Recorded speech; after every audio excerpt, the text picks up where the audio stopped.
Good morning. We're continuing our meditations with Jennifer Hereth in her important book, An Artist Responds to Political Injustice. Jennifer is acting like an elder, I think, and looking back on her life, which she was encouraged to do during the pandemic lockup and isolation, and kind of asking the question, how has she been giving back? And this is what comes through in her book, is how wonderfully she's been awakening souls to the issues of our time, the issues of injustice. It's really very prophetic work that she's doing. But I think it's a reminder, and this is why I invoke the term eldership in the title. It's a reminder of what elders need to do, that we elders have to look back to all the influences that have been positive in our life, and to tell the stories, the important stories that that younger generation need to learn. John Lewis referred to this in his final letter that he wrote before he died, and he alerted young people to look for wisdom from ancestors. And it's not just young people that have to do this, it's elders too. We need to count where our positive influences have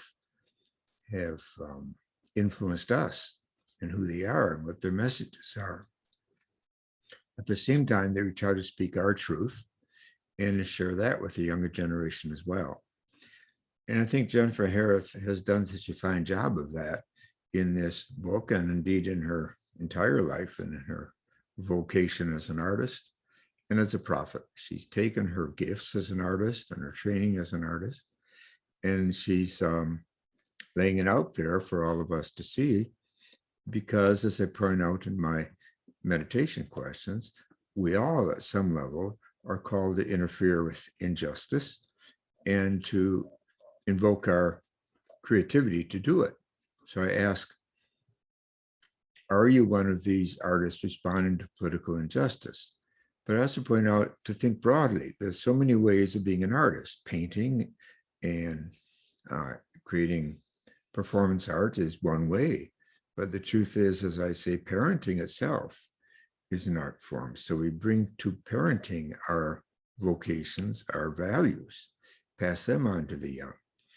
And the truth is true of grandparenting as well, especially when one is an elder, that we're bringing our values alive for the younger generation, and we tell the stories of the obstacles that people are sure to face and of how we got by them, and our failures and our successes, so that some lessons are learned.